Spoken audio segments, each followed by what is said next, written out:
Praise the Lord. യസ്രയുടെ പുസ്തകം 4-ാം അധ്യായം അതിൻ്റെ 1 മുതൽ 24 വരെയുള്ളതായ വേദവാക്യങ്ങൾ. പ്രവാസികൾ ഇസ്രായേലിൽ ദൈവമായ യഹോവയ്ക്ക് മന്ദിരം പണിയുന്നുവെന്ന് യഹൂദയുടെയും ബെന്യാമിൻ്റെയും വൈരികൾ കേട്ടപ്പോൾ അവർ സെരുബാബേലിൻ്റെയും പിതൃഭവന തലവന്മാരുടെയും അടുക്കൽ വന്ന് അവരോട്, ഞങ്ങൾ നിങ്ങളോടുകൂടെ പണിയട്ടെ, നിങ്ങളുടെ ദൈവത്തെ നിങ്ങളെന്ന പോലെ ഞങ്ങളും അന്വേഷിക്കുകയും ഞങ്ങൾ അവന് ഞങ്ങളെ ഇവിടെ കൊണ്ടുവന്ന അശ്ശൂർ രാജാവായ യസർഹദ്ദോന്റെ കാലം മുതൽ യാഗം കഴിക്കുകയും ചെയ്തു പോരുന്നു എന്ന് പറഞ്ഞു. അതിന് സെരുബാബേലും യേശുവിന് ശേഷം ഇസ്രായേൽ പിതൃഭവന തലവന്മാരും അവരോട്, ഞങ്ങളുടെ ദൈവത്തിൻ്റെ ആലയം പണിയുന്നതിൽ നിങ്ങൾക്ക് ഞങ്ങളുമായി കാര്യമൊന്നുമില്ല. പാർസി രാജാവായ കോരസ് രാജാവ് ഞങ്ങളോട് കൽപ്പിച്ചതുപോലെ ഞങ്ങൾ തന്നെ ഇസ്രായേലിൻ്റെ ദൈവമായ യഹോവയ്ക്ക് അത് പണിതുകൊള്ളാമെന്ന് പറഞ്ഞു. ആകയാൽ ദേശനിവാസികൾ യഹൂദാജനത്തിന് ധൈര്യക്ഷയം വരുത്തി പണിയാതിരിക്കേണ്ടതിന് അവരെ പേടിപ്പിച്ചു. അവരുടെ ഉദ്ദേശം നിഷ്ഫലമാക്കേണ്ടതിന് അവർ പാർസി രാജാവായ കോരശിൻ്റെ കാലത്തൊക്കെയും പാർസി രാജാവായ ദാരിവേശിൻ്റെ വാഴ്ച വരെയും അവർക്ക് വിരോധമായി കാര്യസ്ഥന്മാരെ കൈക്കൂലി കൊടുത്തു വശത്താക്കി.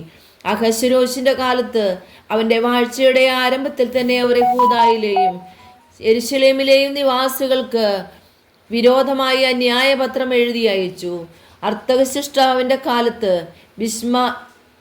ബിസ്ലാമും ഇത്രേതാത്തും താബയേലും ശേഷം അവരുടെ കൂട്ടക്കാരും പാർശ്വ രാജാവായ അർത്തകശിഷ്ടാവിനൊരു പത്രിക എഴുതി അയച്ചു. പത്രിക അരാമ്യാക്ഷരത്തിൽ അരാമ്യ ഭാഷയിൽ തന്നെ എഴുതിയിരുന്നു. ധർമാധ്യക്ഷനായ രഹൂമും രായസക്കാരനായ ശിംശായിയും യെരുശലേമിന് വിരോധമായി അർത്തകശിഷ്ട രാജാവിനൊരു പത്രിക എഴുതി അയച്ചു.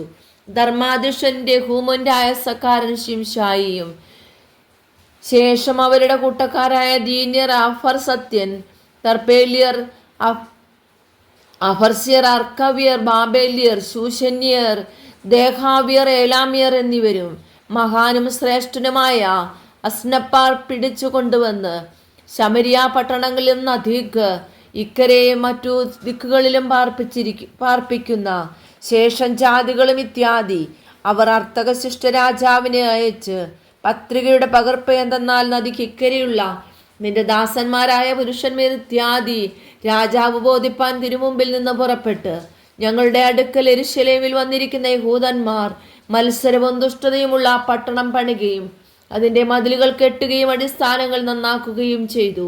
പട്ടണം പണിത് മതിലുകൾ കെട്ടിത്തീർന്നാൽ അവർ കരമോ നികുതിയോ ചുങ്കമോ ഒന്നും അടക്കിയില്ല. അങ്ങനെ ഒടുവിൽ അവർ രാജാക്കന്മാർക്ക് നഷ്ടം വരുത്തുമെന്ന് രാജാവിന് ബോധിച്ചിരിക്കണം.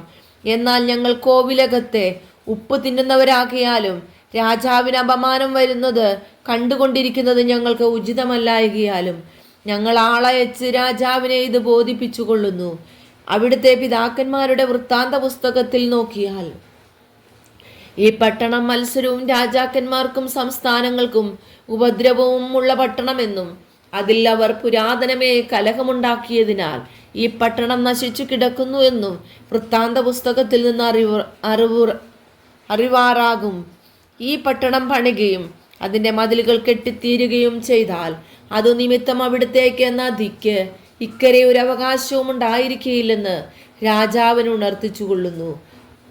അതിന് രാജാവ് ധർമാധ്യക്ഷനായ രഹൂമിനും രായസക്കാരനായ ശിംശയ്ക്കും ശമരിയ നിവാസികളായ അവരുടെ കൂട്ടക്കാർക്കും നദിക്കും അക്കരെയുള്ള ശേഷം പേർക്കും മറുപടി എഴുതി അയച്ചത് എന്തെന്നാൽ, നിങ്ങൾക്ക് കുശലം ഇത്യാദി നിങ്ങൾ കൊടുത്തയച്ച പത്രിക നമ്മുടെ സന്നിധിയിൽ വ്യക്തമായി വായിച്ചു കേട്ട നാം കൽപ്പന കൊടുത്തിട്ട് അവർ ശോധന ചെയ്തു നോക്കിയപ്പോൾ ആ പട്ടണം പുരാതനമേ രാജാക്കന്മാരോട് എതിർത്ത് നിൽക്കുന്നത് എന്നും അതിൽ മത്സരവും കലഹവും ഉണ്ടായിരുന്നു എന്നും യെരുശലേമിൽ ബലവാന്മാരായ രാജാക്കന്മാരുണ്ടായിരുന്നു. അവർ നദിക്കക്കരെയുള്ള നാടൊക്കെയും വീണു, കരവും നികുതിയും ചുങ്കവും വാങ്ങി വന്നു എന്നും കണ്ടിരിക്കുന്നു. ആകയാൽ നാം മറ്റൊരു കൽപ്പന അയക്കുന്നതുവരെ അവർ പട്ടണം പണിയുന്നത് നിർത്തിവയ്ക്കേണ്ടതിന് ആജ്ഞാപിപ്പാൻ നിങ്ങൾ അതിൽ ഉപേക്ഷ ചെയ്യാതെ ജാഗ്രതയായിരിപ്പിൻ. രാജാക്കന്മാർക്ക് നഷ്ടവും ഹാനിയും വരരുത്.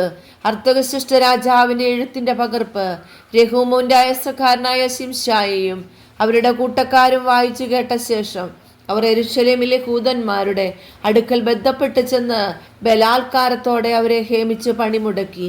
അങ്ങനെ യെരൂശലേമിലെ ദേവാലയത്തിന്റെ പണി മുടങ്ങി. പാർശ്യ രാജാവായ ദാര്യുവേശിന്റെ വാഴ്ചയുടെ 2-ാം ആണ്ട് വരെ പണി മുടങ്ങിക്കിടന്നു. ഈ വചനങ്ങളാൽ ദൈവം എല്ലാവരെയും അനുഗ്രഹിക്കട്ടെ.